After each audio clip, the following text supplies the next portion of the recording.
안녕하세요. 정훈영입니다. 오늘은 한국교회 노회가 문제다, 이런 주제를 한번 얘기를 해보겠습니다. 아시는 분들은 아시겠지만 노회가 뭔가 이런 분들도 계시겠죠.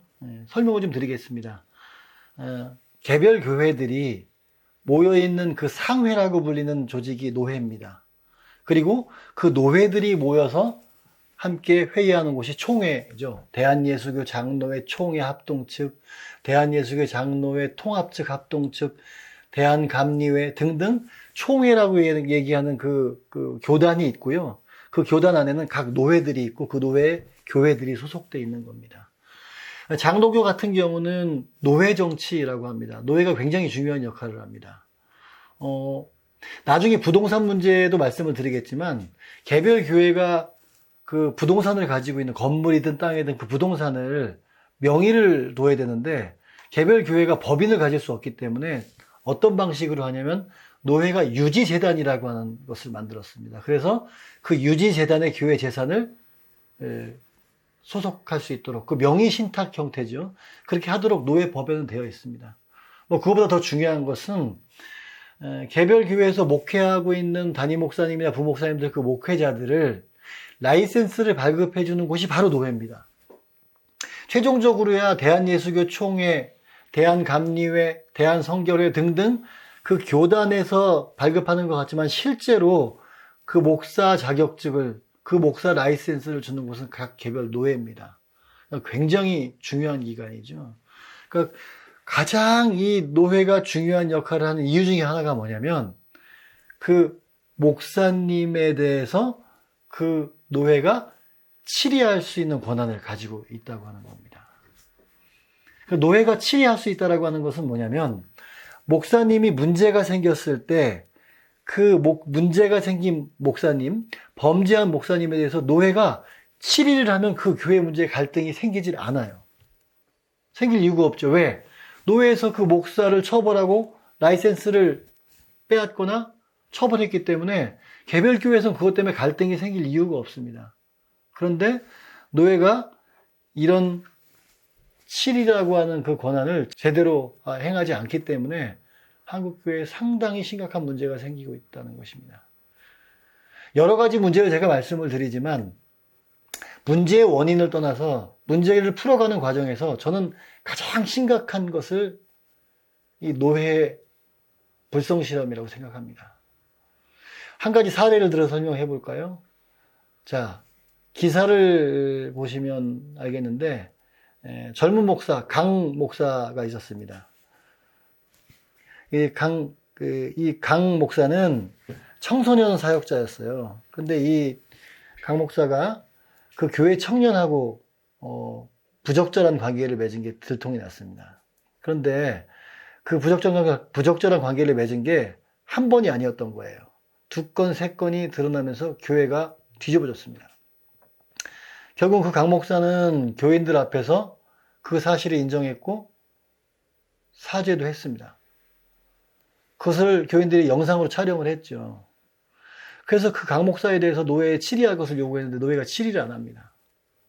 근데 저희한테 제보 들어온 이후에 제가 상담을 진행하다 보니까 더 황당한 일이 있었습니다. 이 사람이 목사라고 불리는데 이 사람이 목사 안수를 받은 자료가 없는 거예요. 대한예수교 장로회 합동측 목사였는데 합동에서 안수받지 않고 다른 교단에서 안수를 받아서 이 합동교단의 모 노회에 가입을 한 겁니다. 그래서 취재를 해서 보니까 자기가 안수를 받았다고 하는 그 순복음 쪽 교단에서도 안수받은 사실이 없어요. 오히려 거기서 치리받은 사실만 있었습니다. 노회가 혼란한 틈을 타서 목사 라이센스가 없는 사람이 그 노회에 가입을 한 거예요. 황당하죠? 그리고 또 보니까 학력 위조도 있었어요.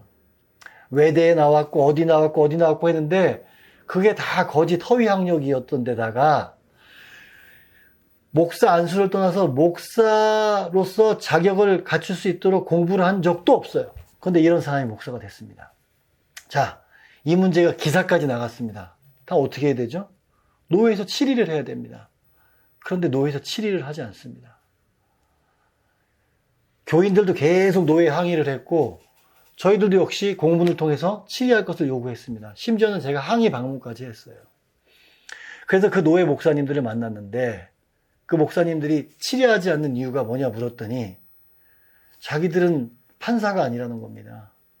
이런 성폭행, 성추행, 간통 이런 문제는 법원에서 일반 법원에서 다루는 거지 우리가 다룬 문제가 아니라는 거예요. 그래서 제가 그런 법적인 판결을 떠나서 목사가 이런 부정한 일을 저질렀고 그 부정한 일을 저지른 것에 대해서 시인했고 그것을 시인한 영상이 이 증거로 있으니 윤리적으로 잘못된 거 아니냐? 노예에서 치리를 해달라 요구했더니 그렇게 할 수 없다라고 하는 겁니다. 거기서 강력하게 요구하고 이후로도 계속 요구하고 기사로도 압박을 했습니다. 어떻게 됐을까요? 그 노예에서 치리를 하지 않고 그 목사에 대한 가입을 철회했습니다. 가입상의 문제가 있었다는 거죠. 이게 무슨 의미냐면 그 목사의 라이센스를 뺏은 게 아니라 면직이 라이센스를 뺏은 거거든요. 뺏은 게 아니라 그냥 목사 라이센스를 갖춘 채로 방출했다 이겁니다. 그 다음에 어떤 문제가 생겼을까요?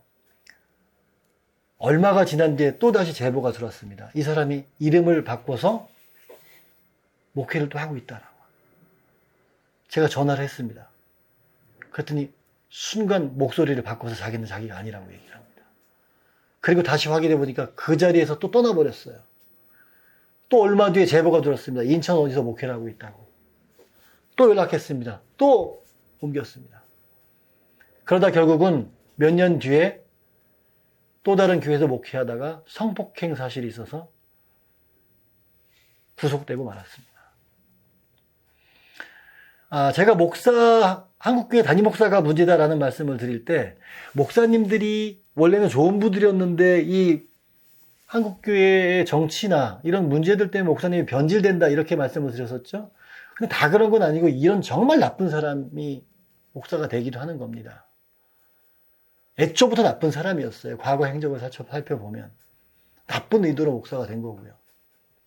그런데 이런 목사들이 이런 문제를 일으켰을 때 어떻게 이것을 제재할 수 있습니까? 개교회 안에서는 지난번에도 말씀드린 것처럼 정치적인 권력을 다 가지고 있기 때문에 목사님 자체를 어떻게 치리한다거나 목사님 자체를 제재한다는 게 쉽지가 않습니다. 그럼 그 권한을 가지고 있는 노예가 목사를 치리하고 목사를 면직시키고 이 문제를 해결해야 되는 겁니다.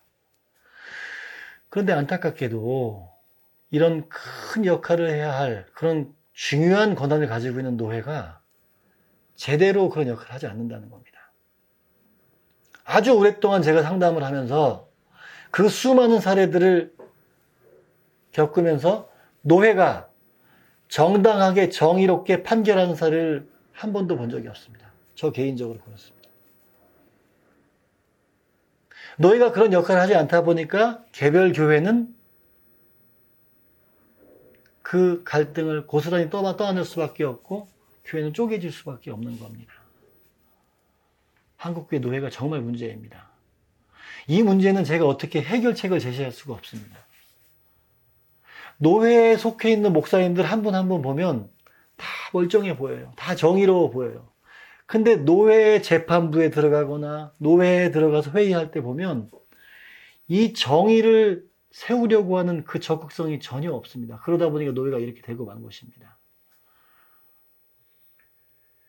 노예 활동을 하시는 목사님들이 한국교회에서 이 노예가 얼마나 큰 잘못을 하고 있는지 깨달으셔야 됩니다.